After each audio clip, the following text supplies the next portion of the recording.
Hello, everyone, and welcome to our session today on simplifying informed consent. My name is Misty Alt Anderson, and I am here with my colleague Yvonne Lau. We both work in the Division of Education and Development in the HHS Office for Human Research Protections. And we are looking forward to talking with you today about the informed consent process, the new requirements, and how to use these to get a really meaningful informed consent in a more simplified manner to make it easier for you and for your research participants to understand and join your study. So thank you for joining us today. This session is scheduled for an hour and 45 minutes. We will talk for probably 75 to 90 minutes of that, and then we'll be opening it up for questions. If you have questions that you'd like to submit for us to answer, please enter them into the Q&A portion of the Zoom so that we can address them all through the Q&A as opposed to the chat. So again, please use the Q&A function instead of the chat for your questions. It will be a moderated Q&A at the end of this session. So please make note of any questions that you have, and we will address them all at the end. So as we get started here, let me note that if we wander into the opinion territory, which sometimes we do, sometimes your questions aren't straight up regulatory questions, but they involve some opinions. And if we do that, we will try to make note of what is our opinion. And please know that those opinions are ours as individuals and not necessarily those of HHS or of OHRP. All right, learning objectives for our session today. After attending this session, you should be able to explain why meaningful informed consent is integral to enrolling participants in your human subjects research, and describe what the important components of that are, both in general and specific to the new requirements in the revised common rule, and also to identify and use some techniques to simplify your consent documents and process in order to encourage a meaningful consent, both in document and in process in what you obtain from your participants. Let's dig in. Research, according to the regulatory definition, is a systematic investigation that is designed to develop or contribute to generalizable knowledge. This is a specific regulatory definition, but it certainly encompasses even our colloquial understanding of research. One of the things, of course, that we understand inherently, but that it's good to remind ourselves, right, is that research seeks to promote the common good, whether it's for a particular group or society as a whole. It is not for the benefit of any one individual. The research process and the goals of research are to benefit either a group or society as a whole. It's the common good. It's good to remind ourselves of that because in informed consent, this is something that we need to be able to communicate clearly to participants. So that being said, and knowing that we understand that, for a lot of the research that we do, certainly for all of human subjects research, it can't be done without volunteers, right? Without human subjects. That's why it is what it is. And so in order to get people to agree to be in our research, we need to treat them with respect, because without that, without having their trust, they won't volunteer for the studies. We cannot do the studies, and therefore we cannot advance the common good through our research. So part of our underlying goal always needs to be to focus on the respect and treatment of our research subjects. And this means protecting them from harms when possible. It doesn't mean eliminating all possible harms, but it means protecting them whenever possible. So this sets up an inherent ethical tension, right? Where the goal of research is to, we want to further research for additional scientific learning for societal benefits or the good of our population, of certain groups. We have societal common good that we are striving for through our research. But at the same time, we have a responsibility to protect the rights and the welfare and the well-being of each individual research subject. And those two things can come into tension. The classic historical example of this, of course, is the syphilis study of Tuskegee that most of you, I'm sure, have heard about and are familiar with. But it illustrates this tension very well because the scientific goals of the study, right, it was meant to be an observational study of the natural course of syphilis as a disease. Of course, it is a fatal disease in the end, and so observing the course of the full disease would carry you all the way through to that end. When the study started, there was not a cure for syphilis. And so studying the course of the disease was something that they set out to do. However, during the decades of the study, of course, antibiotics were discovered and became a treatment, and it became known to the medical community that that could cure syphilis. So at this point, the ethical tension becomes very clear. The scientific goal of studying the disease is still a laudable goal. However, the researchers now have an obligation to offer this information to their subjects. And unfortunately, in this case, they did not. They withheld that information. They did not offer a reliable treatment, and they didn't provide it. And this is why it became kind of a hallmark example of poor research ethics, because this information that could have helped participants and could have saved a number of lives was not shared, and the treatment was not provided for the scientific goal of studying the disease. So that really illustrates this ethical tension that perhaps it's not to that same dramatic extent in our studies, but even so, there is a tension there, and it's important for us to realize this and to keep it in mind as we proceed with our studies. So let's start to focus a little bit on informed consent. So what is the purpose of informed consent? Well, the purpose is, of course, to help individuals make their own informed decisions about whether or not to join your research. Okay, it seems pretty straightforward. This is all based on some ethical ideals that are laid out in the Belmont Report. And the one that really supports informed consent, of course, is respect for persons. And respect for persons has two important components. First is an understanding that individuals can decide for themselves, in this case, whether or not to join your research, based upon their own values, what they see as the good, and their own opinions and how they choose to live their life. So that's their autonomy. And so respect for persons demands a respect for that autonomy. This includes the decision being a voluntary decision, and of course, the regulations operationalize this ethical principle of respect for persons through the requirements for informed consent.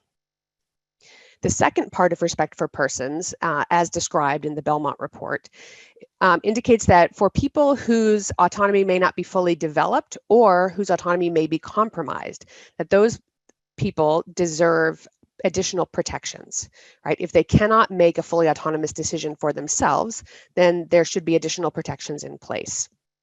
So whether that is a legally authorized representative to make the decision for them, or the regulations also provide some other protections. So for example, it talks about vulnerable populations in a number of places in the regulations.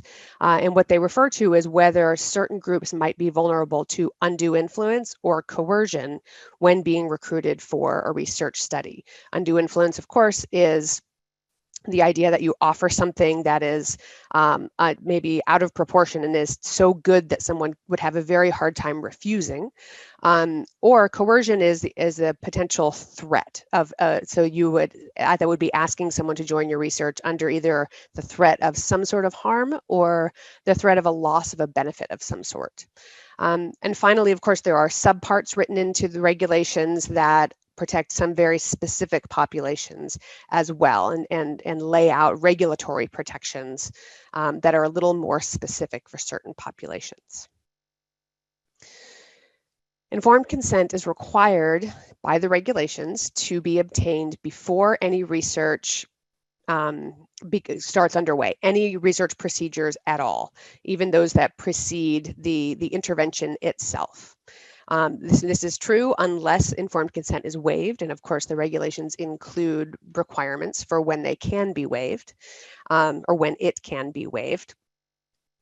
And this consent has to be done ahead of time because it requires that you provide the information to individuals that they need to decide whether or not to join your study.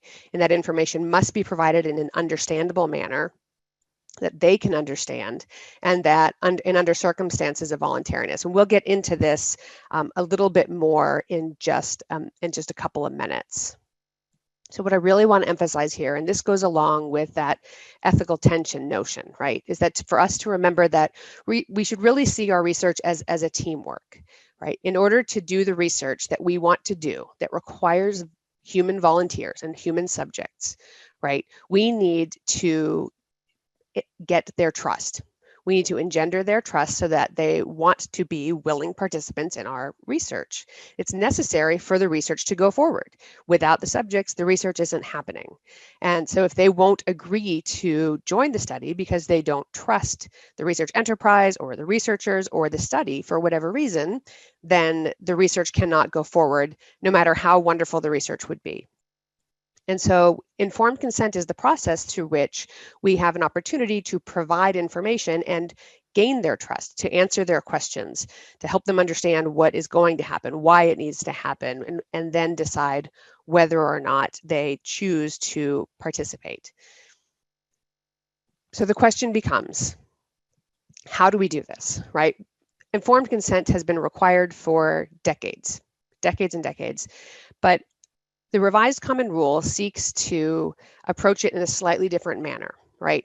The emphasis now is not just on getting consent, but on getting a meaningful informed consent. So how do we make sure that prospective research participants have a fair chance of getting and understanding the information that they will need to make a decision about whether or not to join the study?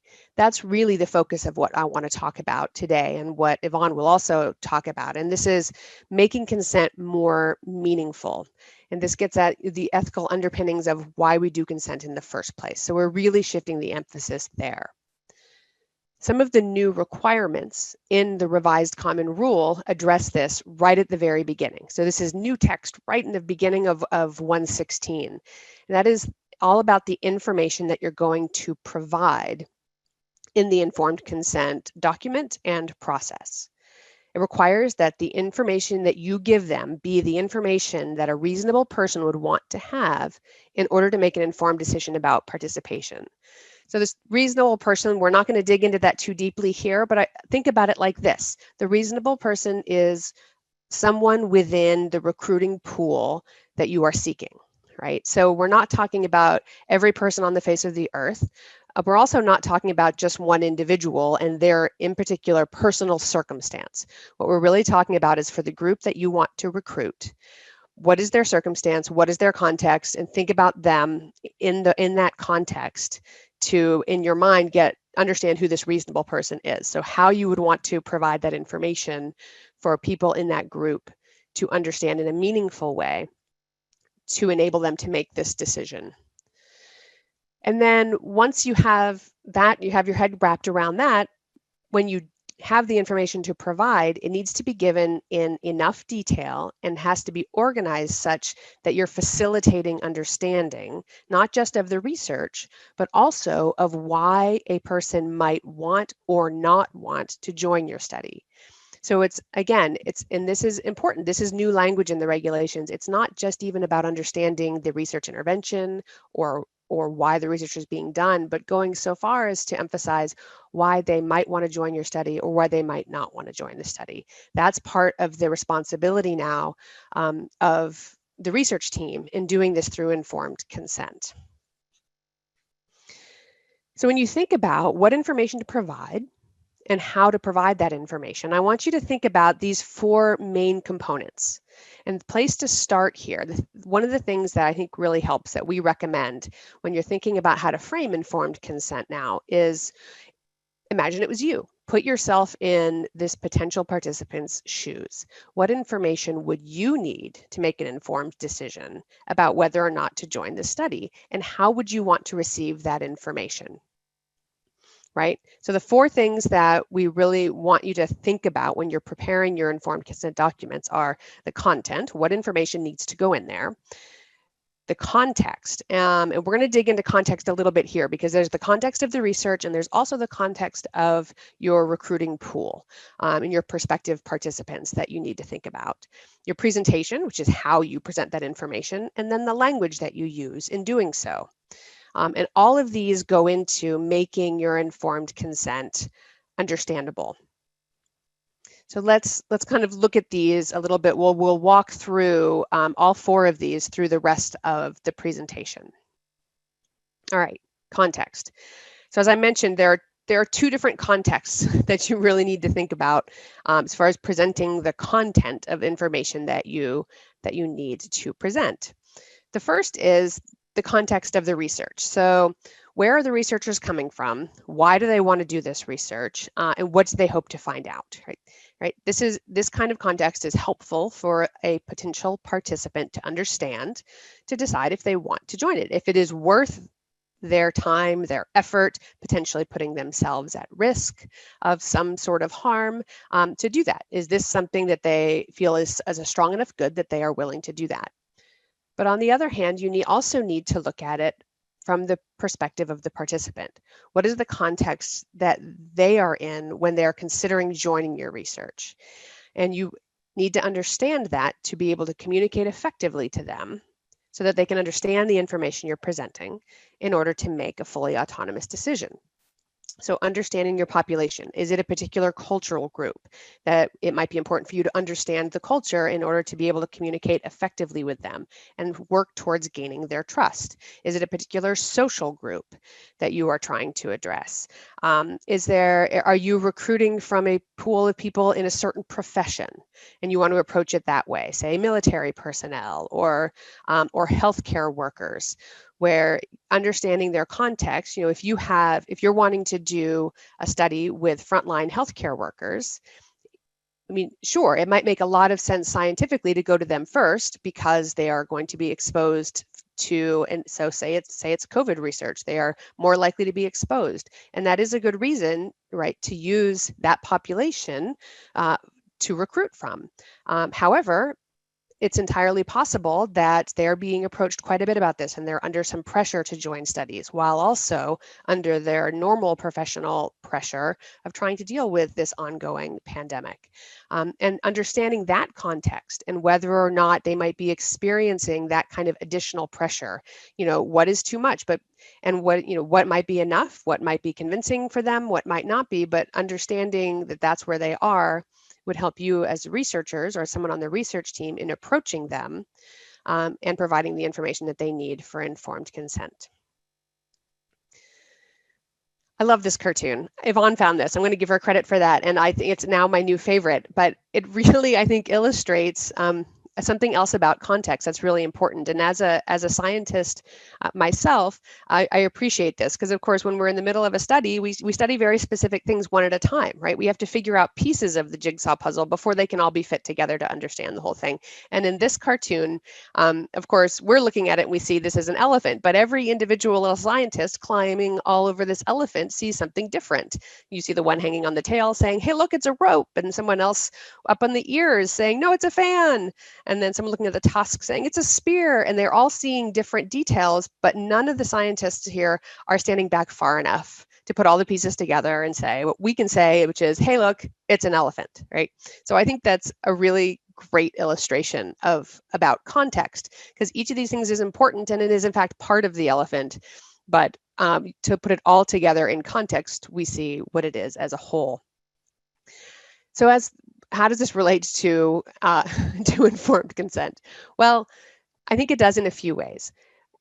Part of it is seeing the big picture for us from research and understanding, as we started talking about, that this is where researchers and participants come together and seeing this in context, right? Putting the whole picture together. Understanding that people that are likely to volunteer for our research may be very unfamiliar with concepts about research. We do this for a living. We live in this space. We understand all these concepts, and it's easy to forget that what seems to be very simple concepts for us about research and how research is done is not simple and everyday for people that are not in the research field. So the people that we are likely recruiting to come into our research.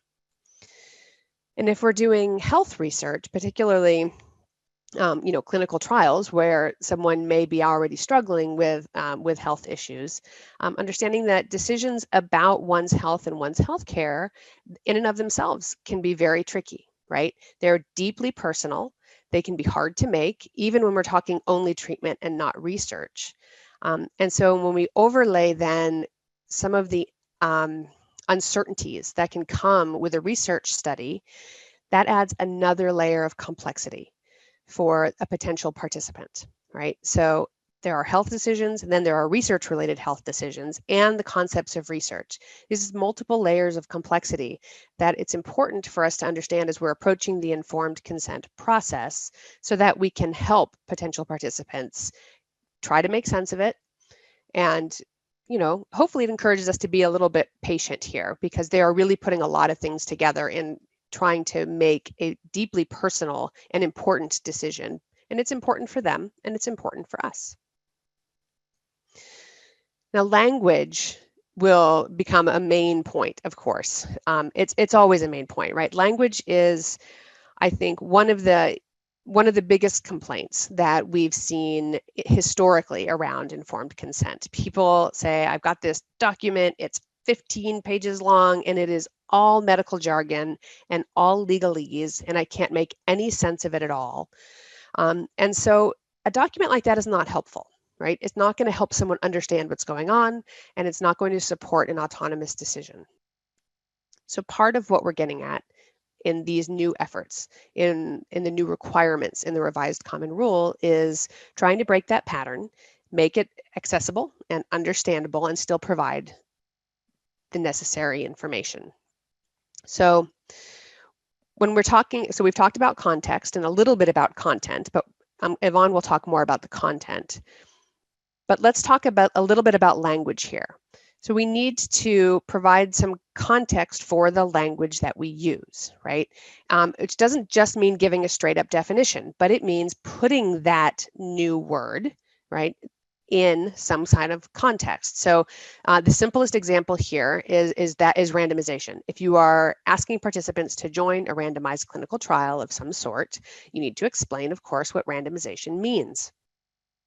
And one of the most common explanations that we see, of course, is randomization means that you will be assigned to a group, one of the groups, randomly, like the flip of a coin, which is great. It makes a nice analogy. It is easy to understand. But what I offer to you here is that this is not enough, right? This only tells you how the assignment will be done. It tells you how the randomization is done, right? But what it doesn't do is tell the potential participant what it means, right? So if I'm going to join the study, what does it mean to me to be in a randomized study? Well, it means a few different things. So first of all, it means you cannot choose the group that you're in, right? I have no choice here. It will be random. It will be decided by maybe a computer or something, but it will not be decided by me or my doctor or specifically by the researcher.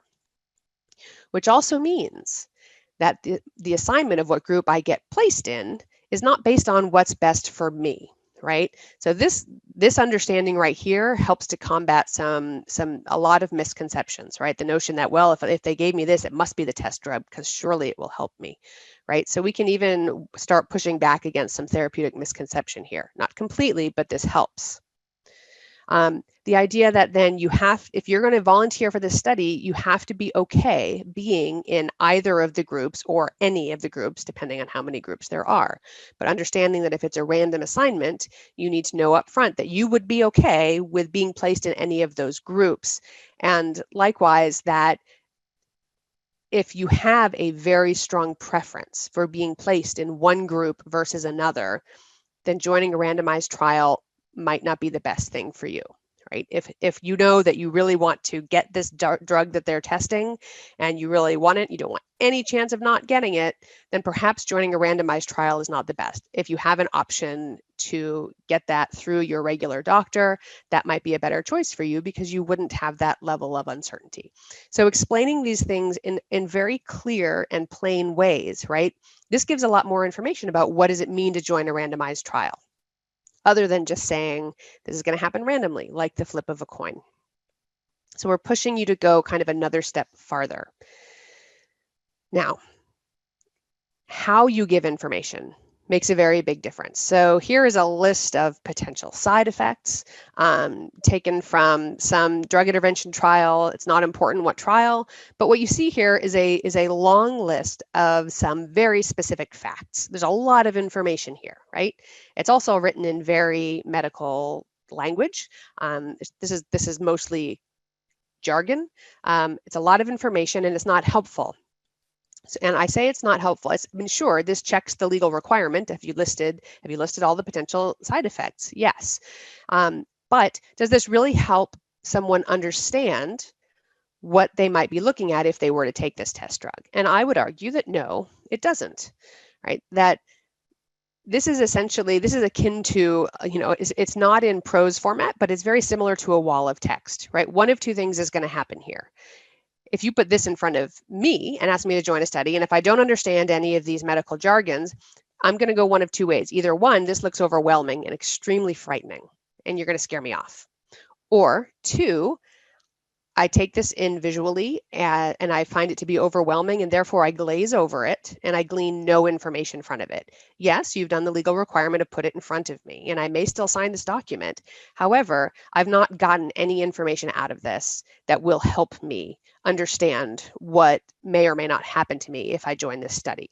So my point here for you is that providing a detailed list of isolated facts does not necessarily facilitate understanding. You're providing information, but if they don't understand that information, you're not making it to your target, right? You're not helping them understand it to make a fully autonomous decision, which is our goal. So here's another example. This is another, list of an example of a list of side effects. Notice what's a little bit different here. So first of all, there's a little bit of explanatory text. I'm not reading this out because the details here are not important of the particular study, but what I want you to notice is that there's a little bit of context as far as explanation. And then there are two kind of smaller lists provided here, and notice how they're categorized. The first part of the list is listed as the most common side effects that it might be included here. And then a list of more everyday language, right? So, abnormal liver function results, constipation, nausea, vomiting, decreased appetite, headache. Those are things that are easier to understand. They're not in the medical jargon terms. And then the second part of the list is less common side effects, seen in one person. So in preliminary testing included, dizziness, itching, shaking of arms and legs, that sort of thing. So what I want you to see, the difference between the previous page and this is the language used, but also how it is grouped, right? Instead of just a long list of everything, it's what's more common, what am I more likely to experience, and what's a lot less common. This helps people make sense of it, kind of put it into buckets to know what to do with the information and be able to say, oh, well, I could handle these things that are more common. I could handle that possibility a little bit more, right? Those are the things I need to think more about. All right. Moving past just like a list of side effects, thinking more broadly about your study. Think about helping place the entire informed consent in a context that will make sense to the group you're recruiting from, right? So think about it from the perspective of the participant, and what can really help is thinking about what questions might they ask, right? And you're writing your informed consent documents, try to think about questions that this particular group of people might ask, right? So starting with the general, right? What is it, what's the problem you're trying to solve? What's the question you're trying to answer? Why do you think that this drug that you want to test might work? Right? And what are you hoping to find out specifically about this drug? And then why are you asking me? Right? So that this notion of that you have a group that you want to recruit from, you've defined them when you design your study. Tell them that. It may be obvious, right? We are testing a drug for liver functions. So we need people with this one particular problem with their liver. Okay, that's fine. So it may be obvious, but it may not be that obvious. And then a really important one is, what will it mean for me to participate in this study? What am I going to have to do? How long is it going to take? How will it impact my life during that time? What is it going to mean for them to really and truly be in this study? And it can help to even, present it in this way, put things under subheadings that might be these questions, right? So that as the reader, as your potential participant reads, they look at this question, oh yeah, why am I being asked to participate? Well, here's that information, right? It helps them digest a lot of information in a better way. And then as you move past the general and get into the more specific, what kinds of things do you think your participant pool might be worried about, right? What kinds of questions might they still have? So things like this, for example, if I participate in this study, could I still join another study, right? What if something else comes up that looks really interesting to me, or there's a different intervention that's being tested? Do I have to, can I not do that if I sign up for your study? Or could I do both? Or what happens if I join your study and it's moving along through whatever number of months, and you learn some important things, good or bad, but you learn some important things. Will you tell me what will happen? Will we finish the study out and I'll never know and you won't tell me till the end? Or will that be incorporated in? Would something change? What would what would you do if? And an important question that you are likely to get, especially if it's a treatment study, is what happens if I get worse? What if I join your study, we're moving along, and I start to get a lot worse? What are the options? Will my treatment be changed in any way? Would I need to quit the study if I needed to change treatments? Will my doctor know? Can I still get other treatments after being in this study?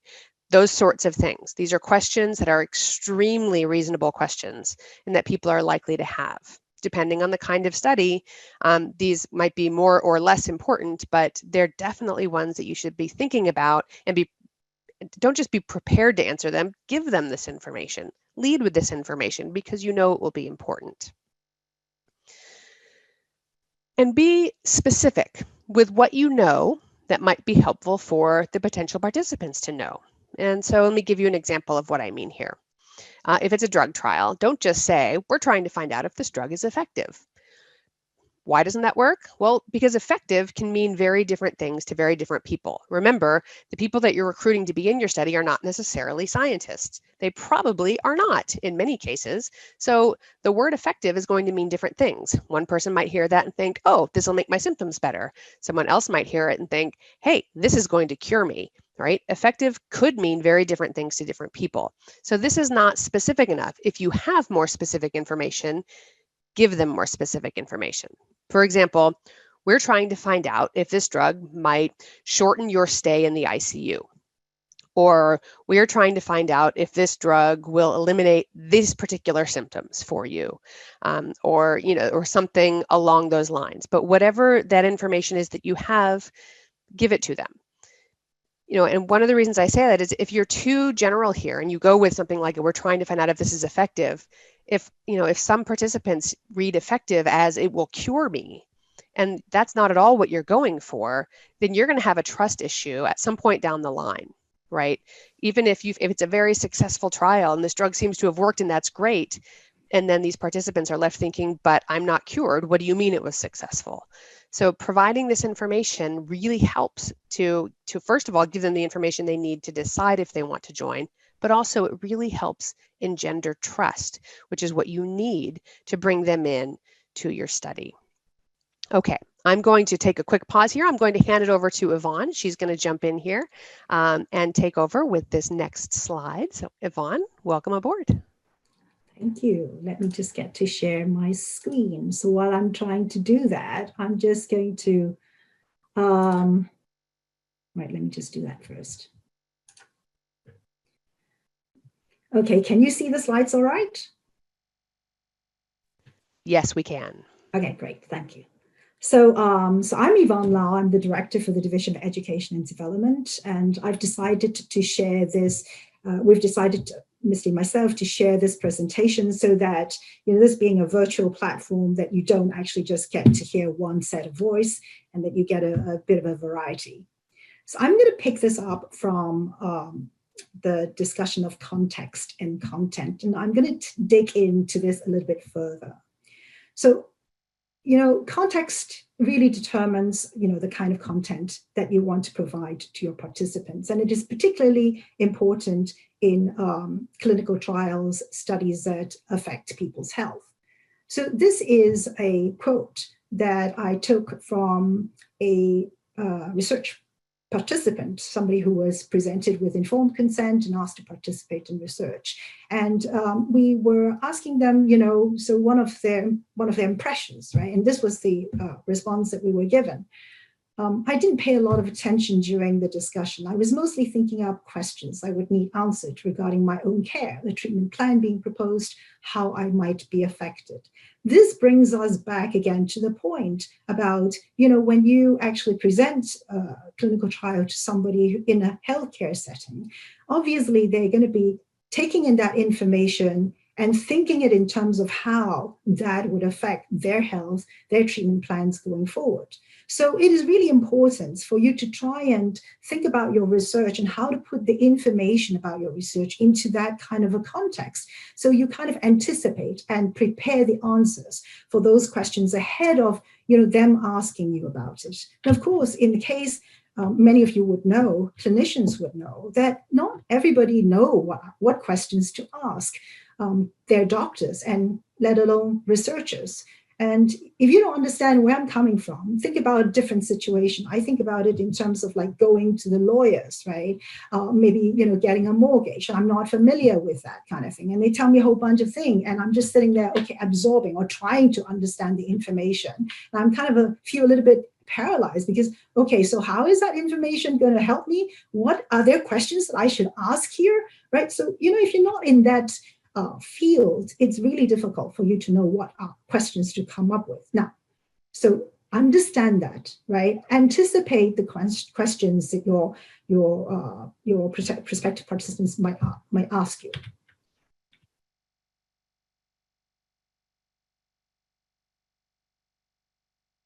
Okay, so what would it mean to participate? Explain the information in a way that would help prospective participants understand the pros and the cons, the why and why not. I'm going to give you an example. All right, let's talk about a randomized study here involving teenagers, right? And teenagers with idiopathic scoliosis. So they have this unknown reason during the growth of these teenagers, their spine start curving, right? And for a small number of these teenagers, the curving continue throughout the bone growth period, right? And people wonder,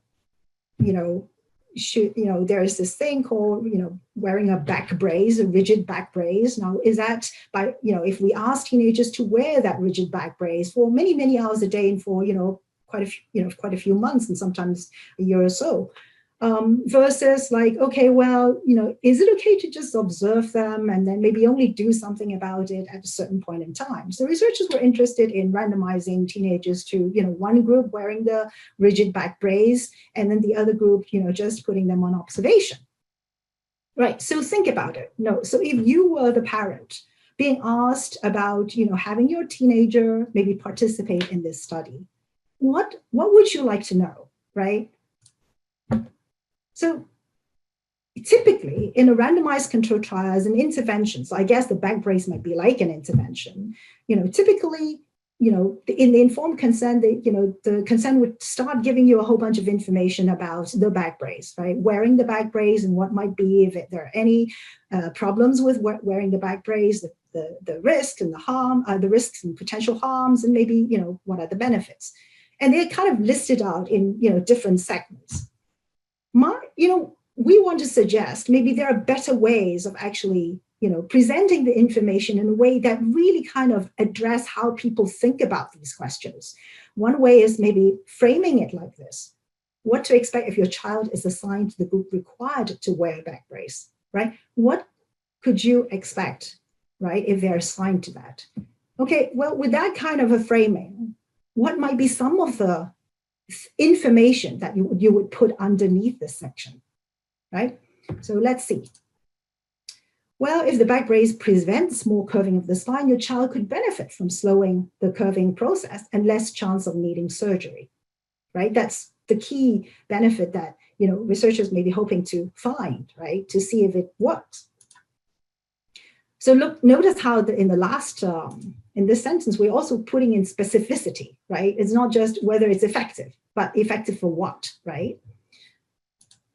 And your child may find wearing a back brace inconvenient, restrictive, and uncomfortable, and the brace could injure the skin, may lead to skin ulcers, and that your child may feel stressed or embarrassed around others, right? So in a few sentences, you're kind of pointing out some of the key problems that, a child might experience if they were, put in the group to wear this back brace, right? They have to wear it for a long period of time during the day and for many months. And you know what teenagers are like, right? They could feel, embarrassed about having something like that. They look different, right? They look different to others, right? And that could stress them out and could be embarrassing, right? They also could have problems from having to wear it for such a long time, and it's uncomfortable and restrictive. So those are the things that, one could expect if the child is being put in that group. And you're laying it out in a way that is relevant, right? In the section that is relevant. That's when they are thinking about this. Now, if the back brace does not prevent curving of the spine, right? This is the question that we are trying to find out, then your child could experience these problems without receiving any benefits, right? So really laying it out. Now, guess what? What would be the next section, right? You want to turn the question around and you want to put it in the perspective of what about the group in the observation, under observation and not wearing the back brace, right? So what would you put in this? I would, these are suggestions, right? I would say, okay, right away, your child will not experience inconveniences, discomfort, skin problems, or stress, right? Pretty obvious. Yes, it's pretty obvious, but putting it right there in front of them, save them from having to dig deep into all that information and try to find out, okay, how is that, how is doing, being in one group versus in another group be different. You tell them also your child's spinal condition may or may not progress further before bone growth matures. And if the curving continues to progress, right, what could you do? You and your child's doctor may not want to continue participating, and you might decide to find treatment outside, right? Or if the back brace prevents more curving of the spine, right, since you're not in that group, it is possible that your child may miss the window, the optimal time to benefit from wearing it. Now, personally, I think that in asking people to make a decision to do one thing versus another, right, it's really important for them to understand, okay, what is the difference between the two options? If I don't understand the difference between the two options, it's really hard for me to, it's really hard for you to ask me to try and make a decision about, whether to do something or not. And I think that Misty has already pointed out that when you're randomizing people, it actually means to them, right, that they could be put in either group, not just the intervention group. So traditionally, when we spend all the time in informed consent just talking about the intervention and the intervention group, right, we kind of already sort of put some bias into the kind of information that and no wonder at the end of the day, after you've spent all the time and given all the details, people still come back and ask, okay, aren't I going to be in this group? And when am I getting the intervention? And you kind of say, well, did you not listen to me that much? Well, you didn't really tell them clearly, right? So the other thing is, after seeing that, the information that we just showed, the next question is pretty obvious, right? So what might be some of the reasons that I may or may not want to put my child through this study, right? So it would be nice if you can actually just point out some of the possible reasons. Some of these could be, well, I don't know really what's best for my child. And since doctors don't know either, participating seems like a reasonable choice. And it's, you don't have to make an actual decision. And the decision is, okay, well, let's just, do the study. And doing the study, of course, can help progress science, advance science. And, whether or not it's going to directly benefit my child, other people could benefit in the future, right? And then there are also potentially very sort of reasons that are linked to our reality, right? Back braces are actually really expensive, I was told, and not everybody can afford it. And so participation could be a way that my child could get access to the brace free of charge, right? So what about possible reasons for not wanting to, have my child participate? It could be that, and could really be, right? My child, I know my child, there's no way that, you could get my child to wear this, heavy, rigid thing. And, he's really sportive and so on, right? So there's no way that, they would accept that. Well, might as well forget not putting him in the study, right? Then there are also parents who are really, really sort of proactive and wants to take action, right? Or, let's just not wait, why wait? Let's just get my child to wear this. I don't want to be randomized and to have the uncertainty. And then there are other people who say, well, I don't know. I can't make the decision, but I don't want to leave it to, the randomization process. I really want to just talk with my pediatrician. You have all sorts of things. And of course, there could be other reasons, right? But, just presenting some of these reasons could help start the thinking process, right? That these are the kind of decisions that we're asking parents or prospective participants. And this is, these are some other reasons, for some other studies. The first few are kind of the same or similar, but I want to ask you to look at the bottom ones, right? On the left-hand side, right? It could be participating in this research is the only way that I get a chance to try out the study drug. Or participation in this research seems like a lot of fun, right? For a lot of the social behavioral studies, they're kind of fun to do, right? I just want to go through and have that experience, and the experience would be valuable. And on the right-hand side, and again, look at the bottom bullet points, since the top ones are kind of similar to the last one.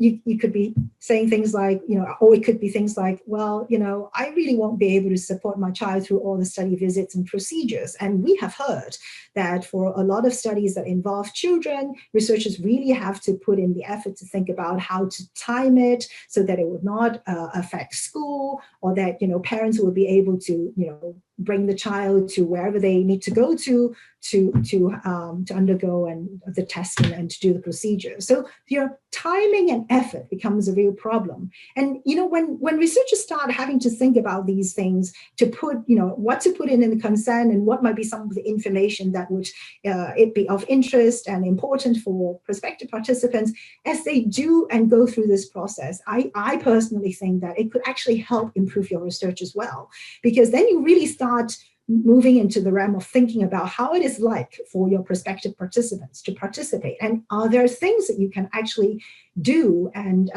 in order to minimize the burden on them, not just potential actual harms, but the burden on them. So we've talked about context, content, but how you actually present the information is also quite important. It really helps with how people could receive the information and understand it. So what are some of the things that we could do? So you could break up the dense text with sectioning, pictures, and icons, right? You could potentially compare information by simply putting information side by side. It draws our eyes directly to comparing the two sides, right? And you could include schematic diagrams for very complex studies with very complex procedures and processes. And, some people are very visuals, others may not. And if you're a visual person, you look at a schematic diagram, it immediately helps you to picture as the kind of things that need to happen, right? So presentation is not just about making something look pretty. I know that, many of you, researchers, you've spent all this time, you study science, you have your PhDs, you're doing research, you've done all these really serious and important things. And to you, maybe like drawing little pictures or, putting colors on things are really not things that I care about. Sure, they're not a big deal in terms of the science, right? But if you want people to communicate your science, and communication has become such an important thing these days, right? We all know if things are not communicated well to people, people don't accept it. People get, people misunderstand things and they get confused, and then they just don't want to work with you, right? So it's really important to learn about how to communicate things. Now, this is an example of just showing things in sections, the sections that have colors, and I used a bit of icons, right? To just pull things out. Now, I hope you would agree, just looking at something like that immediately kind of catches your attention. It looks like, oh, everything is brighter. And it draws your attention to, oh, maybe I wouldn't mind reading this, right? So that helps, right? As opposed to like a big long list of text, very dense, very small font, and no white space, right? So sectioning also helps, like Misty said, if you actually raise the sections, the headings, put the headings out as questions that really interest people, then it helps, right? Because then they go straight to, oh, why am I being asked to participate? And they look at, oh, this is the reason, right? Why are they doing this study? Or they look, okay, this is the reason. So it kind of like puts things into sections. And then I talked about, putting things side by side, like, a table like this, right? And you kind of immediately can, people know, okay, you're trying to compare two things, right? And again, if you have a randomized trial situation, it immediately draws people's attention to the fact that it's not just one intervention or this group with the intervention that I want you to know about, right? There is the other group that I also want you to know about. And if you put them side by side, you can also list out how they're different. So let's just go through some of these, right? On the one side, you have, if you receive the test drug, the active drug, and this is a one-to-one randomization, so you have 50% chance of getting that. And the other side, if you receive the placebo, the inactive compound, and you have a 50% chance. So how does the two compare, right? So in one group, you will receive, say, the usual care and the test drug, and that you will not know because it's a blinded study, right? You will not know which one, whether you're getting the active drug or not. And then on the other side, okay, you not know whether you're getting the inactive drug or not, but you'll be getting the usual and the placebo. Right. What does it mean, right? We do not know whether the test drug will help treat your opioid use problem, but if it is effective, it may reduce your craving for opioids, lessen your withdrawal symptoms, and help you stay off opioids. Right. On the other hand, if you happen to be in that group that has a placebo, you will receive no known medical benefit from the placebo. You will not benefit or be harmed, however, by a test drug because you're not getting it, right? And then you can go down the list, to compare the two. So it really helps people kind of like, get the information more in a concrete way in their mind. Okay, there are two groups. This is how the two groups would compare. And I can immediately picture, okay, I can be put into either one group and what I could expect if I were in this group or if I was in the other group. So using schematic diagram, again, it's also a nice way, especially if you have complex processes, right? But the other simpler thing is that if you see a diagram like that, right, okay, like I said, it's not just the intervention arm on the left here under group A that is important. When we talk about a randomized study, you do actually have two groups, right? You have the group A and you have the group B. And this actually, so tells you if I agree to participate, I could be put in either group, right? And what more is that with this schematic diagram, it also reminds you that, okay, if you are pondering participation, you can definitely make a decision to agree to participate, but you can also make the decision of declining to participate. Now, this is a way of empowering your prospective participants. I get it, okay?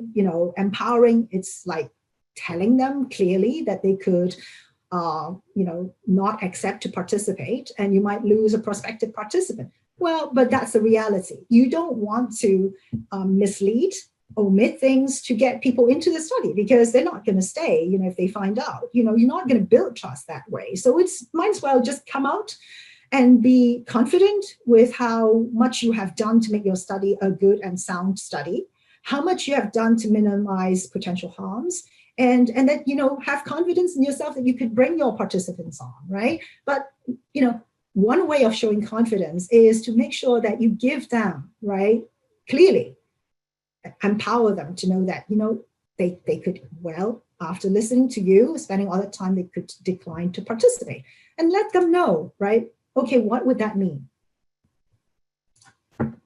So we talk about presentation now. Let's move on and talk a little bit about writing in plain language. And like Misty said, this has been, some of the things that people complain a lot about. So I'm going to point out what that means. It means, right, using common everyday words.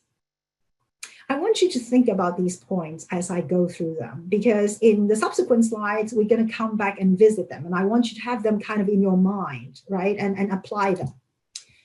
Use shorter words with fewer syllables, right? Long, complex words. They're really, I have a British background. We like to use very long words, but they're just not good in everyday communication, right? Avoid jargon, explain terms, right? Sometimes you can't avoid using some of the medical terms. So if you can't avoid using them, explain them. If you can avoid using them, use a simpler term.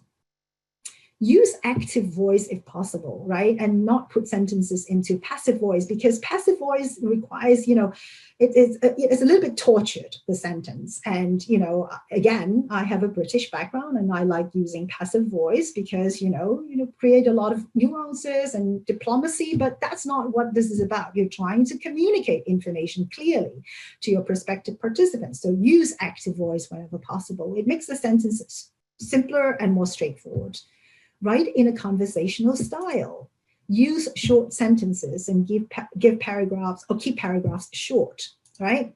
Break up complex concepts into sections. Now, a lot of you are already aware and are already doing this, right? Putting things into sections, under section heads, right? That really helps, right? So a lot of you are already doing that in consent documents. But what many of you are still not doing is actually keeping the concept simple under the sections and using plain language. Let's look at an example. Right, this is taken out from actual informed consent. I don't know whose consent, so don't ask me what study this is. But then this is a paragraph taken out from where they want to talk about the study drug. I'm going to just leave you to, look at this a little bit and think about all the things we just talked about, right? Don't use medical jargons, use very short words, active voice, keep ideas simple and not complex, right? This is really complex. Right, and you can see, one look at this, and what the investigator was just copy and pasting from, the protocol that they submitted for peer review, right? And yeah, it's probably what the scientific peer reviewers would want to see, right? They want to see and understand the science behind what you're proposing, right? And they of course would understand this now, but this is in the informed consent document. Right? Who on earth is going to understand this? I have a medical training. I have a medical background, practiced medicine for many years. I actually looked at this and it took me a long, long time to even wrap my head around it, right?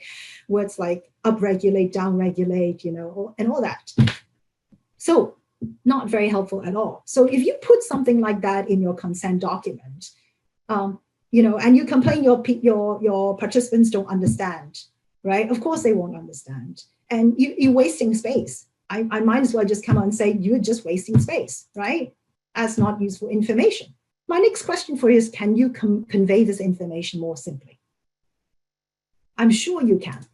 All right, and let's just look at this, right? So this is what I make up, right? For those of you immunologists might challenge me and say, well, that's not exactly it. Okay, well, fine, right? But what I'm trying to do is to illustrate a point, right? You can put some of this in, you can put this information basically into one or two sentences. And how do you do that? You think back about the context under which your prospective participant would want to receive this information. What is it that about this information that would be useful to them, that they could understand and that would be useful to them? And that is going to determine the content you put into this. All right, let's look at another example, right? This is a slightly simpler one. It doesn't have all those, upregulate, downregulate, and, all those immunology terms and monoclonal antibodies, right? This is, this is more like cognitive type of behavioral studies, right? I'm going to leave you to read it out, to read it a little bit. Again, it has the same problem. Long, long words. Right? Too many ideas in a sentence. It takes a long time for you to wrap your head around. So can we make it simpler? Right? I'm going to leave this on for a second. Let you think about it. And any of you who actually can offer a simple way to say this, by all means, type it into the chat and let other people see it. And your version might be better than mine. I mean, again, we are all playing around with this. Yeah? We're all trying to get better, right? So my suggestion is possibly as good as yours, and you might come up with something that is even simpler than mine, right?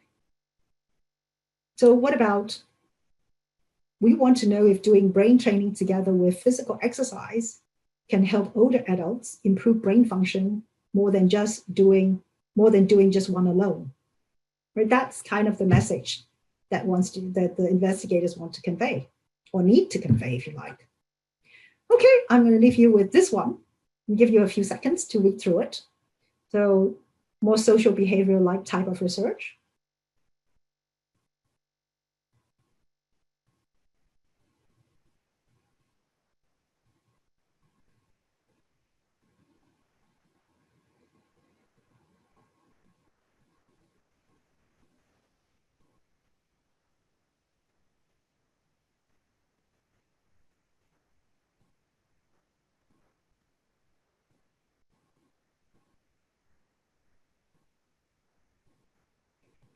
Okay, I think for the purpose of others, I'm going to read it nonetheless. So injection drug use is the leading risk for HIV infection. In addition, hepatitis C virus infection among injection drug users ranges from 30% to 90%. These infections are an enormous public health challenge because they involve a chronic carrier state, resulting in ongoing transmission and costly medical consequences for those infected. To date, there are no vaccines to prevent these infections. So a critical type of prevention involves reducing the risk of exposure. Reducing risks such as syringe and drug paraphernalia, sharing, and sexual behaviors among IDU, intravenous drug users, can reduce rates of infection. We know that some interventions to change behaviors have worked in IDU, but there have been no thorough studies in younger people who have begun to engage in risky behaviors to determine whether specific education programs can reduce rates of HIV and HCV infections among IDU by changing risky behaviors. Specifically, this study will test whether a program focused on peers, teaching peers about high-risk behaviors is effective in encouraging the teachers to also change their high-risk behaviors. So excuse me if I didn't read it out nice and smoothly. It's hard actually to read from your screen. All right, so I hope some of you have read through it and maybe have a chance to think about it. I mean, you can actually reduce the amount of information that are being presented here into 3 parts, right? So sectioning them out, so if you like, put a section heading to help. But essentially what you're trying to say is HIV and hepatitis C are infections that commonly affect IV drug users because of their habits of sharing contaminated needles. These infections cause serious long-term health problems requiring long and expensive treatments that are not always effective. So if you like, this is the problem, right?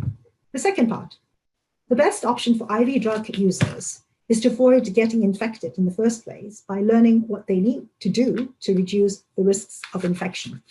So you're kind of saying, well, why does it matter to you? I'm presenting this study to you as a prospective participant, IV drug users, and why does it matter to you, right? And so the last bit is, how am I proposing, how research is proposing to deal with this, right? We're doing this study to find out if teaching IV drug users how to teach others like themselves to avoid the risks of infection could also help the teachers reduce their own risks, right? So again, some of you might actually be able to do it better than I have here, but what we're trying to do is to use active voices, simple words, right? Not very long words. I know that there are some long words here, but sometimes it's hard to replace a long word. And if you have to do that, you might end up with many sentences and it may actually make it, unnecessarily long. Sometimes words can be long, but they're still commonly used words. So you have to kind of balance and make a decision here. But you see what I'm saying here, right? I can tell you the font here on the right-hand side is much bigger. So in fact, if you work it out, it's kind of like 50% of the text to the left-hand side, right? And you put it out into sections, it's going to, be easier for people to read. And if you put in, headings and so on, it's going to make it easier still, hopefully. Now, I'm going to get into, a slightly different topic now. So in the revised common rule, there is a new requirement for a key information section, right? So what is it? It is a section where you provide concise and focused presentation about why one might or might not want to participate, right? So what? The revised common rule, isn't the informed consent document long enough already? And now I have to actually, do another section where I kind of maybe repeat the same information that I put into my, very long consent document already, right? all right, let's look at what the SARCOP, the Secretary Advisory Committee Board experts say. Right? In their recommendation, when they were looking at the key information requirement, they say, well, this key information summary is really an opportunity to orient, guide, and assist potential subjects in the decision-making process. The purpose of this section is to orient, to guide, and to assist. Now, how can we do that, right, using the key information section, right? Right, I'm a hiker, and I'm going to say, right, so I love, when I go hiking, when I go to a new state park or forest, right, and I see, and I'm looking for hiking trails, right, and I see a hiking map like this, I'm delighted. I don't know the area, I don't know what trails are available. I look at this, and I spend about 3 or 4 minutes looking at it, and immediately I kind of know. Right? It tells you the different trails, the different options that are available to you. It tells you, for a hiker, some of us like to, walk on level grounds. Others would, want to do something more challenging. I always like to go for the summit and panoramic views because I really like those. So I look at a trail map like this, and immediately I'm looking for, places where I can look out high enough where I can get a view, right? And then the next thing is, okay, well, is it too steep for me to walk? And what about, is it going to, am I going to spend 3 hours doing this, or am I going to be doing, spending 1 hour doing it?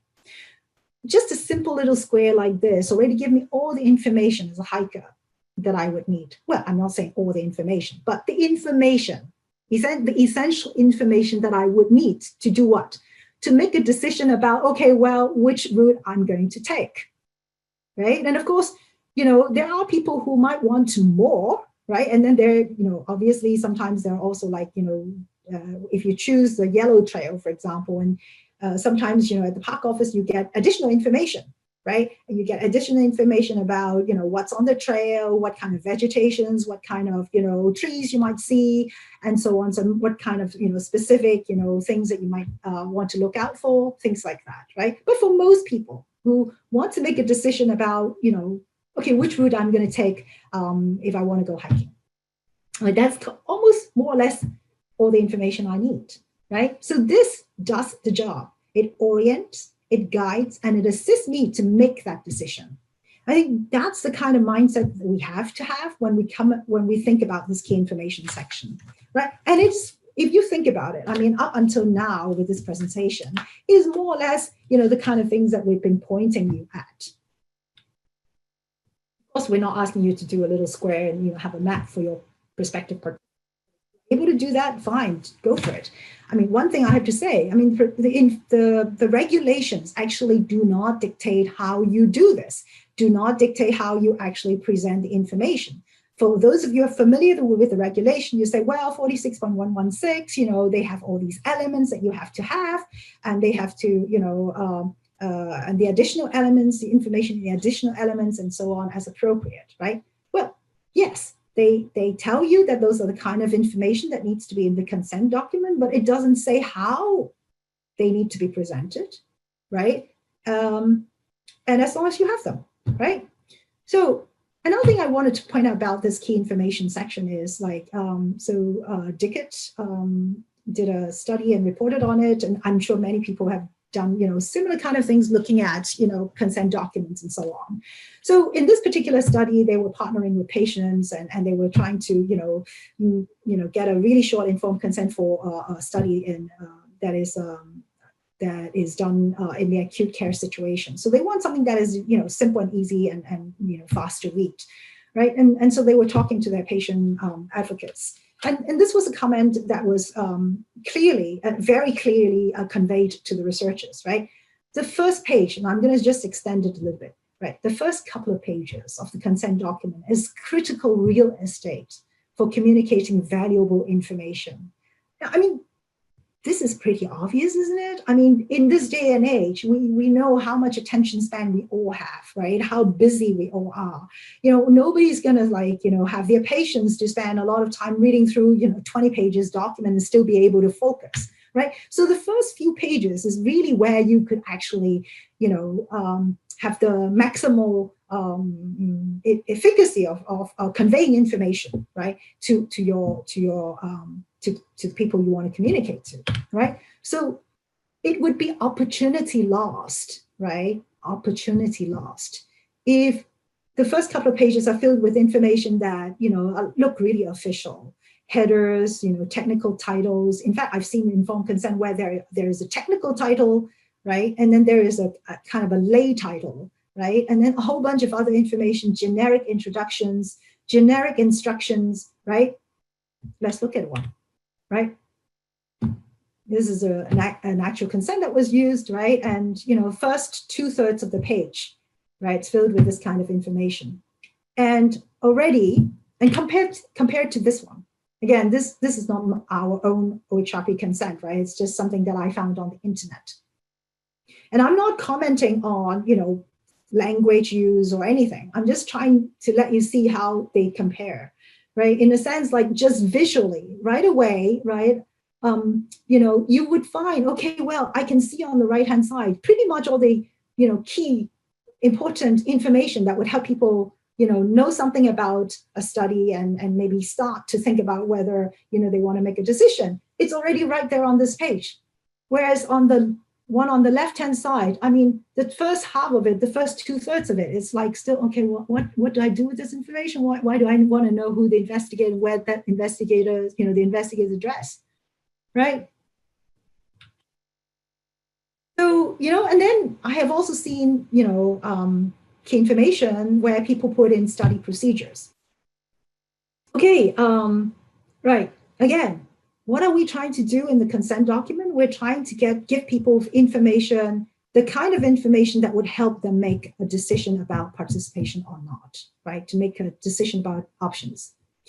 Now, yeah, study procedures are probably of some use and of some relevance here. But if you read this through, right, it is a very long and detailed set of study procedures. It's not a complex study. Basically, it is, if you read through it, it is a study, it's in the COVID era, and they are really trying to ask people to do a survey, do a few finger pricks, and then give them some kit to, you know, give them the kit to do the finger pricks and send, and then nasal swabs, and then, you know, have it all sent back to by post, right? It's not a complex, you know, complex procedure, but these are the study procedures, step by step by step by step.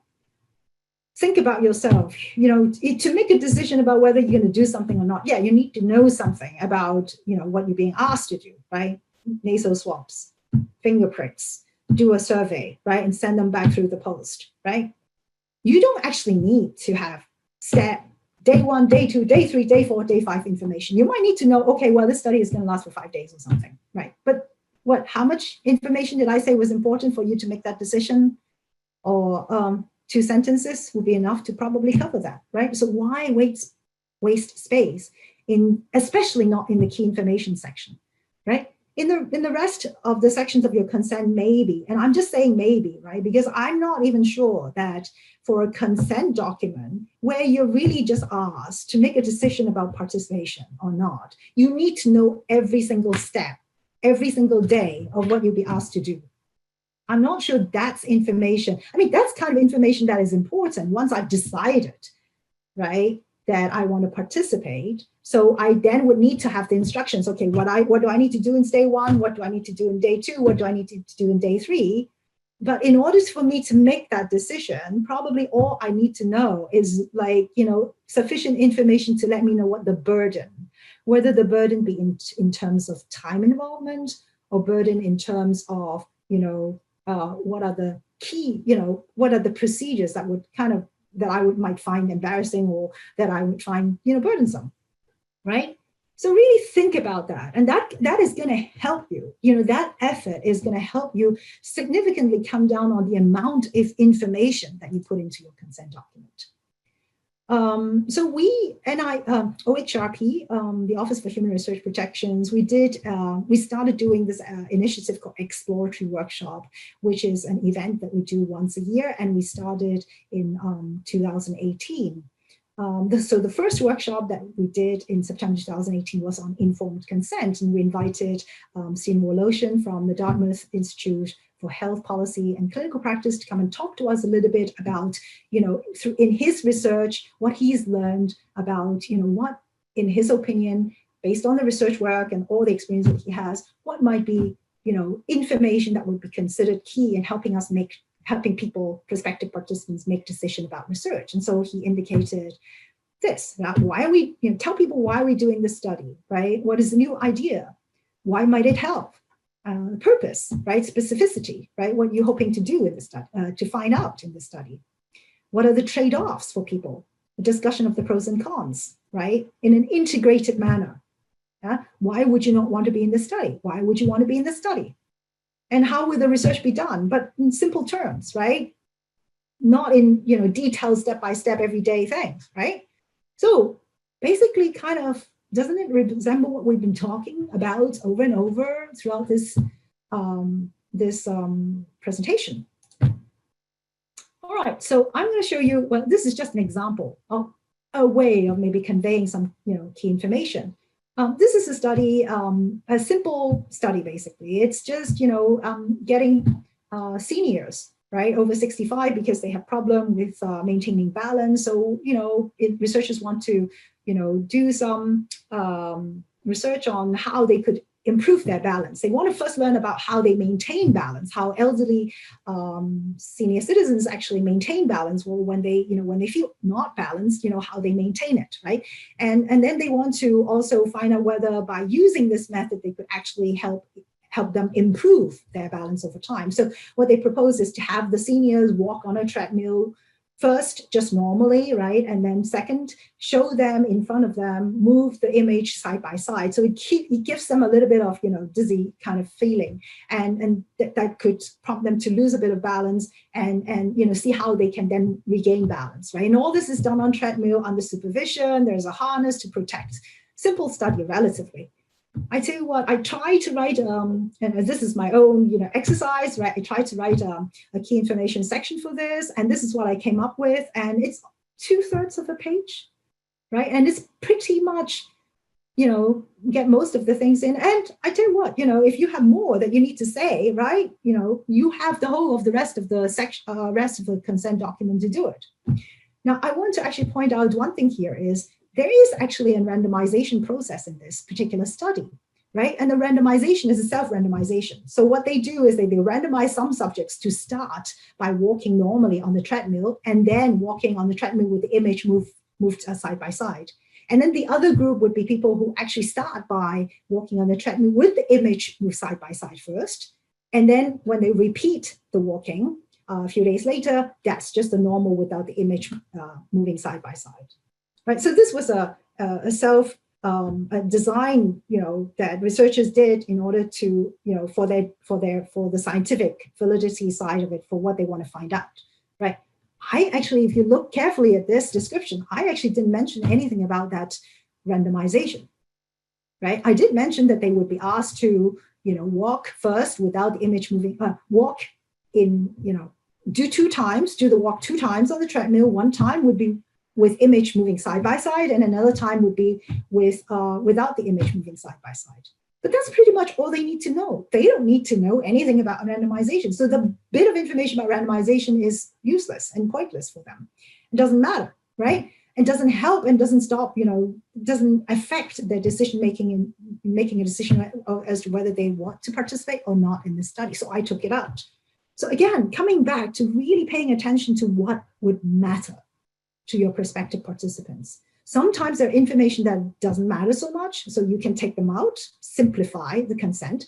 Other times there are really important information, right, that would really impact on how, and help them make the decision, help them make decisions about choosing one or the other. And we've already talked about, framing information, putting information together, and putting those information that are important together in a way that that helps them. And not just, for example, talking about the group with the intervention, but also maybe giving some information about the control group, right? So you don't need to look at the details about this, but all I'm trying to point out is really that there are some studies where, right up front, so this was, a phase 2 study, and they're talking about, looking at the effects of aspirin to see whether that could maybe reduce the chance of, chronic smokers getting lung cancers. But this is really at the phase 2, early phase 2 level. And I don't believe that in this study that the researchers are really, looking at whether aspirin could, really ultimately reduce mortality, but they're really just looking at some of the biomarkers and molecular indicators to see if there is an indication of that effect, right? So enrolling in this study, or people who are, who enroll themselves in a study like that, shouldn't really be expecting any concrete health benefits to come out of this, right? So if that is something that, if it's a study that looks like a health study and, people should not really be expecting to get any actual health, that may be a key information that you want to put right at the beginning, right? So this is a way of, again, like I said, the common rule doesn't actually say how you need to present this information. You can do it the way you think is appropriate, but do it in a way that would help people ultimately, help people understand the information and help them make a decision as to, what decisions that they want to come up with. All right, so we're getting to the final part of this presentation. Coming back to this whole business about simplifying consent documents. So simplify is not just to make things shorter, right? Obviously that's one aspect of it. But in order to make things shorter and simpler, you have to probably start by looking at the context, of how people, what information needs to be conveyed to the subjects, right? That would help them make decisions, and under what context the subjects would want to receive this information in order for that information to be helpful to them. So a good understanding of the context is going to help you come up with, okay, what is the kind of content, right, that needs to be put in there. And of course, because you are dealing with prospective participants who most of them don't actually know the science. And here I'm not just going to say, medical and health information, but, you could be doing a behavioral study and it could be complex. So what I'm talking about is really, they might not really, have a lot of expertise. In fact, most of them wouldn't, right? Have a lot of expertise and understanding of this kind of science that you're coming from, right? So what you want to do is, think about, okay, the least amount of information that would actually make the point, if you like, right, for them. And then, in terms of, coming from their perspective, give them the most info, or give them the kind of optimal amount of information that would really help them make the decision. Not everything, right? Certainly not, at least,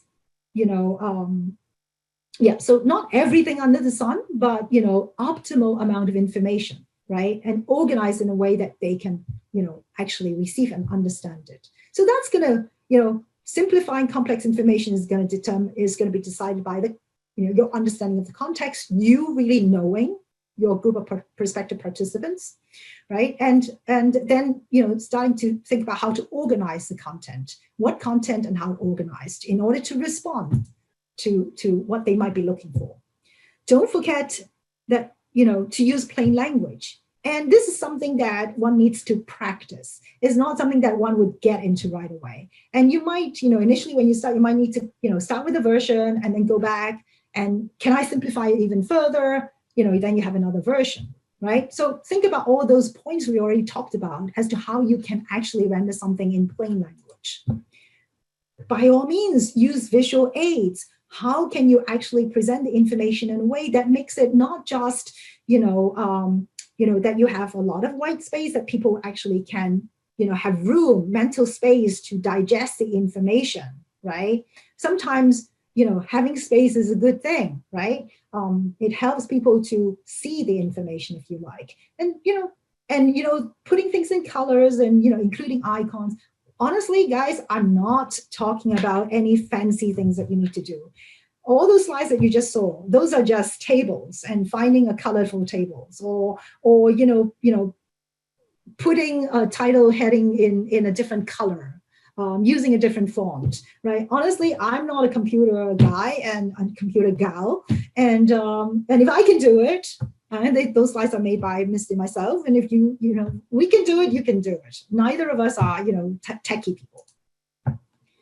have somebody to review it, run it by a patient research advocate, somebody who is a lay person who may be from the prospective target population that you're looking at, and ask them to read through it and see if they can get it, right? And I'm going to just say, make use of the new key information section to orient, guide, and assist people in making decisions about participation. Now, what I'm going to say now is just really totally my own perspective, right? Okay, I know that, we have been fighting with, lawyers and institution lawyers and, officials,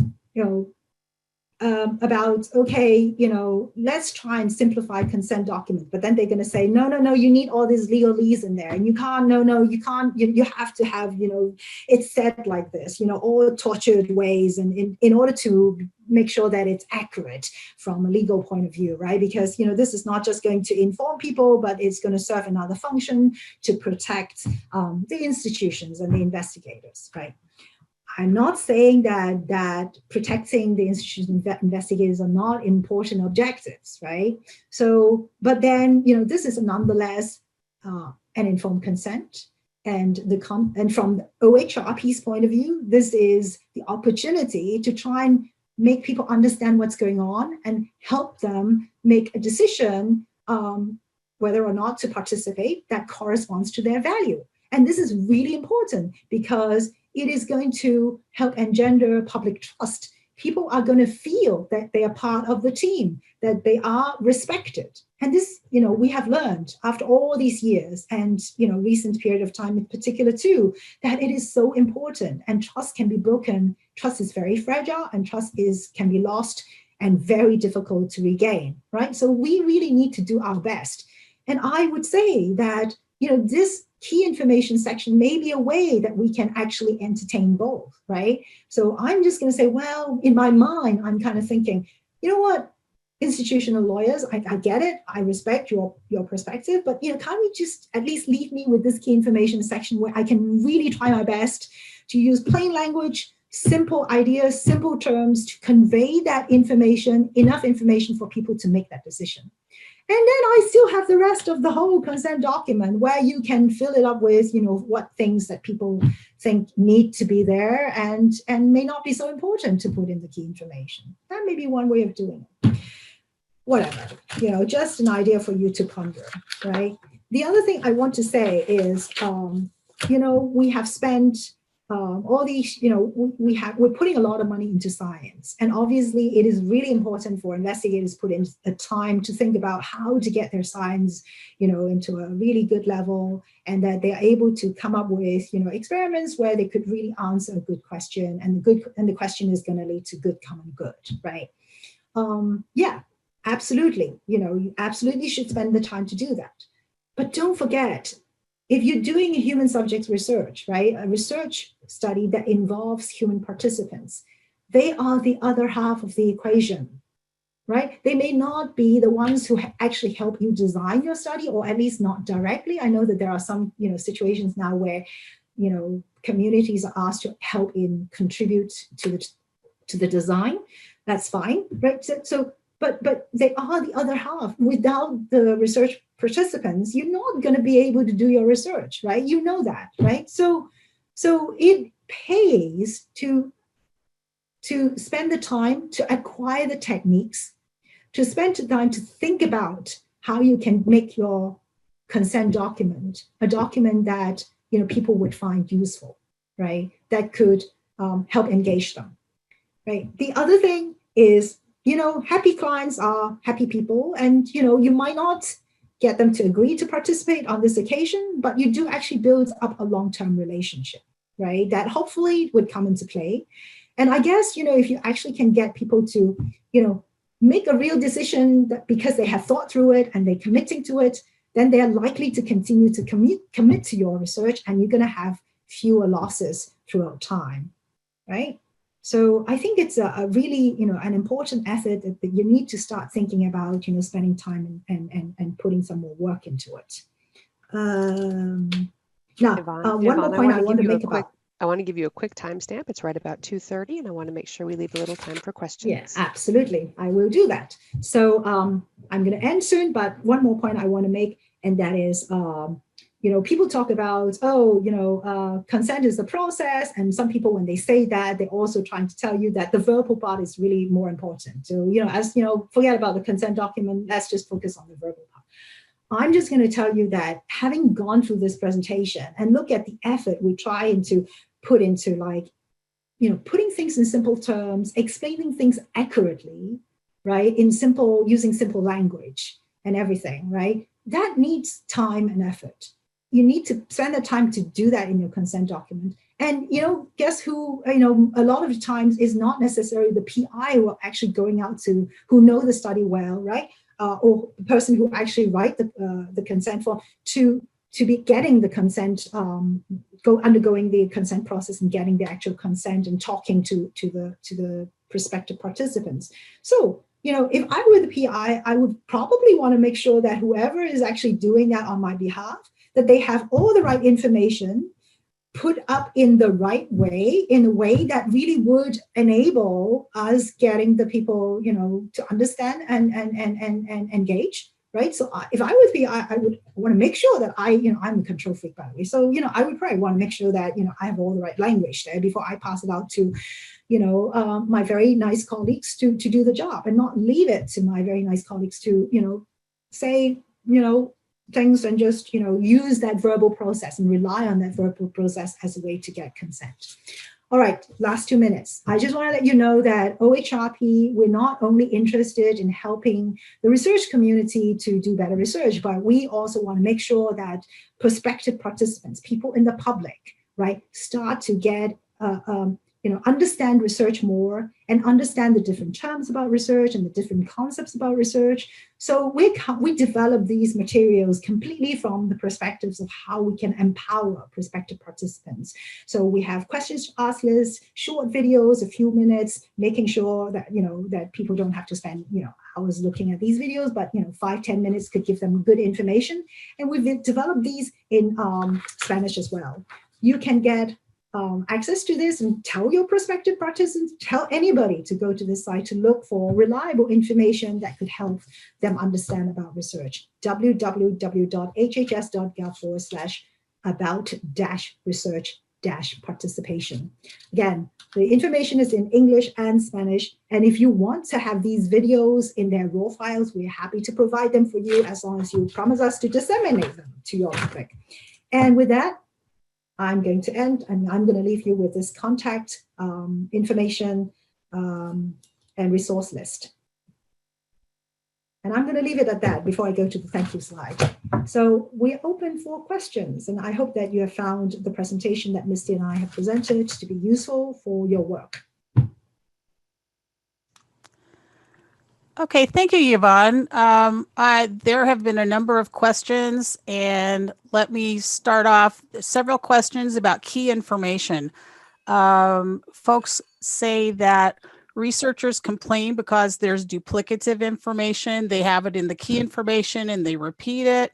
And they're interested if OHRP plans to develop any guidance on the presentation of key information. And so if you could just speak to that.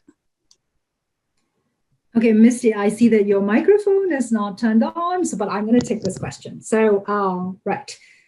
Key information. First of all, the first message to note is that, I hope that after having gone through this presentation, that you understand that there is a purpose for the key information, right? And when you say duplicative, basically information that you have already put into the key information section, there is no requirement for you to repeat that information again in the rest of the consent document. Look at the consent document, key information or not key information sections as a whole, right?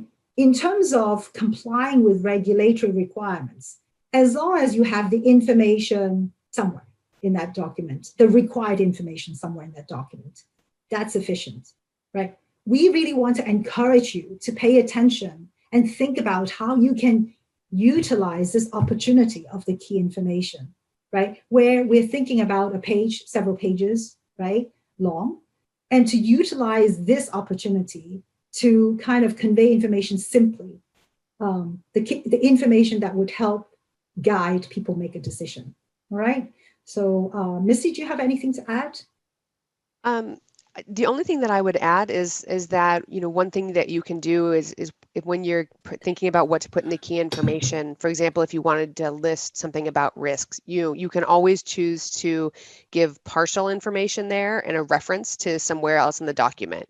Kind of like say that, the most pertinent information you need to give as key information, reference elsewhere, and then that also makes it really easy to not repeat the information because you're giving a direct reference. And okay, I just want to say something about social behavior studies. So, not all studies are like clinical trials that are complex and long and have a lot of risks or whatnot, right? Sometimes, like if you go back and look at the GATE study, the balance and GATE study earlier that I used as an example, right? I already mentioned that basically it was about 2/3 of the page that I used in this exercise and came up with the key information. And literally, I don't know that there's a lot more that one could say after that, right? There may be a few more items of information that one could say, and I'm sure many sort of other legalese type of stuff, protecting privacy and confidentiality in this particular case may not be so important. In other studies, may be more important, but nonetheless, you want to include that information. But I just didn't think that it was important enough to be included in the key information. So that could be what information that you could put in the rest of the sections, right? And at the end of the day, your documents could still end up to be, for a simple study, to be maybe just 2 pages, right? But it still does help if you actually put up the information that guide, orientate, and assist people to make decision right up front, right? Because that is going to be your prime real estate. You don't want to waste it. Great, thank you. So we've also had several questions about simplifying and shortening consents, recognizing that some consents are very, very long. And so there were several questions about what exactly do you need to include in your informed consent form. So would the threshold be if it is a burdensome procedure, a blood prick, a physical exam? And what about the time commitment, how long it's going to take for each study visit? Well, I think that they're going to vary, right? Misty, go ahead. No, I was just going to say, so I think absolutely it will vary. I mean, of course, it needs to be said, and I saw this come out in a couple other questions as well, that there are required elements and there are additional elements that are listed in the regulations. And obviously the required elements must be addressed, and the additional ones as needed, right? Which is if they're applicable. So all of that content has to be in there. What we're really focusing on today is how to provide that information. And so and going beyond the basic, because we're not going to get into what those required elements are here, but as far as the specifics of what about time commitment and that sort of thing, for the most part, that's important information that someone would need to have, because if they're going to commit to this, they would probably want to know what the time commitment is. So that doesn't necessarily mean it's a minute-by-minute breakdown of what will happen at every visit, but the time commitment might be over, 1 visit a week over this number of weeks, or that sort of time commitment. And then as far as the details of the procedures, that's really going to vary on what the study is. We're not interested in making these a lot longer, which is part of, the impetus behind Yvonne's earlier answer about not needing to repeat everything in the key information. But when we encourage, you to think about, and when you're providing the required information, to do it in that understandable way.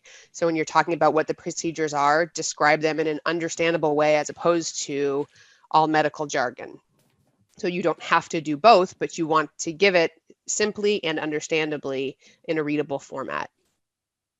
Yeah, and in terms of what information needs to go into the key information section, I think that's really something I hope after listening through this presentation that you've come to realize, that it's very contextual based, right? We've already said several times, what content, needs to be provided and how very much depends on the context, right? And the context comes from not just, some of the information, background information about why you're doing this research and, the problematic, if you like, right? But really coming from, what it is that your prospective participants, the people whom you're going to be engaging as your target population, would think might be important to them. So, and again, I mean, we're not talking about an individual person, right? We're not talking about individual idiosyncrasies here, but really, the group as a whole, at least, right? What the group as a whole, what would be reasonable for them. And in terms of making a key information, I think that those, I'm coming back to my, hiker's map, right? I mean, it's not a map that anybody could come up with without knowing what hikers, would want to have in terms of information and would make most sense for them, right? You need to have that kind of understanding, right, to start with. And one way to get that kind of understanding is really go and talk to your prospective participants, right? Other times, because you're doing that research because you have a lot of familiarity in that environment. So you yourself might already have a lot of information to help you with it. But that's where you get the source of, what information would be considered or might be considered to them as key information. I mean, I'm not going to be able to tell you that, well, for everybody, the time burden. I mean, getting people to spend a day in a clinic as opposed to getting people, doing 10 minutes kind of activity every day for a week. I mean, is that time burdensome? I don't know. If you're talking to somebody if your target population's kind of retirees, getting them to involve 10 minutes a day for 5 days is probably not going to be very burdensome to them at all. But if you're having somebody who works and have like 3 children to look after, or, you're talking about, very busy housewife or, family, woman who has a family to look after, right? And work as well, right? So who knows? You need to know your target population. Okay, thank you. I just want to say we have 4 minutes left before we're going to be cut off. So just keep that in mind. There have been a couple of questions on if the key information is needed, let's say if it's a really short consent form, maybe 3 pages, or if it is a really low risk study, like a social behavior and educational research study. So I would, and so you saying that, well, you know what, my whole consent is already like, short, right? But I think that you can still consider ways to organize your information in such a way that the most important information come first. Right. Right. Whether but it may still be, it may be encompassed, right? It may, in the end, only be a 2-page document. And so you wouldn't need a separate key information necessarily, but and you can enforce this as Yvonne is saying, by putting the most important information first to make it more effective, but you don't have to add another page just to say you have a key information. I think it might. Does that make sense? But they do actually need, there is a requirement for key information, right? But, your whole consent could be called the key information, if you like. Right. Okay, very good. So there, somebody had asked if there are cultural differences within your population. You want to meet that reasonable person standard, but would it be reasonable to have different informed consents for the different populations that are being recruited, or perhaps the same informed consent, but different key information sections for the different populations? I guess it also depends on how different your populations are, right? So I have, recently an experience like, somebody who is helping to get a consent document, or rather to help with the consent process, right? To recruit Native Americans, certain tribal Native Americans into vaccine studies for the COVID-19, right? And so they, the person approached me, they have very, sort of deep knowledge, working with this group of participants and what their concerns are. So he was particularly interested in, sort of including information that would alleviate their concerns about, what again, we're being asked to, be guinea pigs again, that kind of thing. So that kind of idea. So he was trying very hard to, knowing that they might have, this kind of worries, that, he wants to include information that would alleviate that kind of concerns. So and of course this, study might not be a study just recruiting this group of people, but it could be recruiting other groups as well, general, in the general population as well. So is there, is it good to have a different consent or include, it depends, it really is, it happens. Don't forget the consent is going to help you with your recruitment as well. Right. So it really depends. It's hard for us to, say outright that you should have a different consent. Right. Of course, we try to reduce the work that is involved. I think that if you get a good grasp of the kind of information and the context from which people come from, I think that you would probably find that there is a lot of similarities. In fact, more similarities than not, in terms of where people come from when they want to have,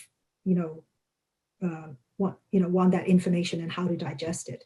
There may be little things, and you may think that that is important enough to be included in the consent document, or you may think that, well, that's where your verbal part is going to make up for it. It depends. It's really hard for me to give you a concrete example. Misty, do you have anything to add? I don't, but I think that we are probably about to be cut off in the recording. I think we just crossed the line. We are. Thank you very much. I think that we're going to be stopping now. Okay.